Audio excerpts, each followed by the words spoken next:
அந்த ஆள் வந்து பாருங்க சார் என்ன அப்படி பண்ணிட்டாங்கன்னு ஒரு எம்பத்தி சிம்பத்தியோ இல்ல ஒரு ஒரு என்னைய வந்து ஒரு மாதிரி கேலி கிண்டல் பொருள் ஆக்கிட்டாங்கன்னு சொல்லி இந்த மாதிரியோ தனக்கான விக்டிம் கார்ட் பிளேயோ அந்த மாதிரிலாம் ஒண்ணு பண்ணாம அவர் கன்றாவியா பண்ற எல்லா விஷயங்களும் பண்ணிட்டு தான் இருந்தார். அது யாராலையும் ஜஸ்டிஃபை பண்ண முடியாது. அதை பண்ணா வெளியில வந்து ஒரு பேசும் விஷயமா ஆகிடும், வெளியில அது வந்து ஒரு டிபேட்டபிள் டாபிக் ஆகிடும், கான்ட்ரவர்சி ஆகிடும். ஏன் இன்ஃபேக்ட் இதனால் தன் மீது இருக்கிற மதிப்பு மரியாதை குறைஞ்சிடும் அப்படின்றதும் அவருக்கு ஒரு இவாலுவேஷன் இருந்ததுல. எத்தனையோ பிளேயர் இந்த வீட்டுக்குள்ள போகும்போது நான் ஒரு 50 டேஸ் தாக்கு பிடிப்பேன், நான் ஒரு 70 டேஸ் தாக்கு பிடிப்பேன், நான் ஒரு 100 டேஸ் தாக்கு பிடிப்பேன். ஆனா இவருடைய மேஜர் ஆஸ்பெக்டா இருந்ததுன்னா இவர் தன்னை செல்ஃப் இவாலுவேட் பண்ணி இந்த ஷோக்குல வந்து அவரோட விளையாண்ட ஒரு கெத்து இருக்குல்ல, இவரை நம்பர் 1 பிளேயரா உள்ள அனுப்புனாங்க. அந்த நம்பர் 1 பிளேயர் வந்து ஆடின ஒரு இடத்துல அவர் ஒன்ன்ற பிளேயர் மாதிரியே தான் ஆடினார். அவர் he is the only one who does not connect with, see end of the day யாருக்கு வேணாலும் இவரை பிடிக்குது பிடிக்கல அப்படின்ற அந்த ஆஸ்பெக்ட் தாண்டி ரொம்ப பழகினாலும் அவங்களையும் போடுறாரு, ரொம்ப இல்லனாலும் அவங்களையும் நல்லதே எடுத்து சொல்ல வந்தாலும் அதை கேட்க மாட்டேங்கிறாரு. எக்ஸாக்ட்லி சொல்லணும்னா அக்செப்டன்ஸ் கிடையாது அவர்கிட்ட. ஆனா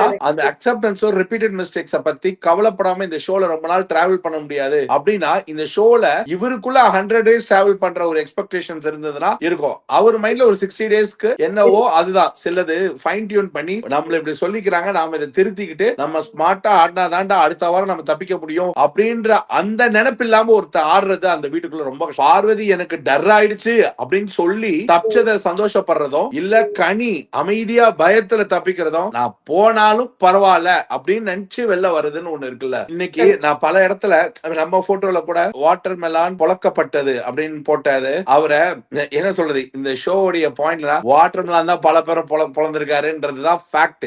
ஆனா எக்ஸிட் உண்மையிலேயே பல பேர் ஆக்சுவலா என்ன சொல்லணும்னா பல பேருக்கு இனிமேல் அவங்களுக்கு உள்ள சர்வைவலுக்கு கண்டென்ட் இல்லாம இனி புதுசா கண்டென்ட் தேடுறதுக்கே இவர் ஒரு ரிமார்க்கபிள் எக்ஸிட். இவரோட எக்ஸிட்ட வந்து அந்த வீடு வந்து இவரையே தூக்கிட்டாங்களா அப்படின்ற அந்த ஆங்கிளுக்கு எப்பயோ போயிருப்பாங்க.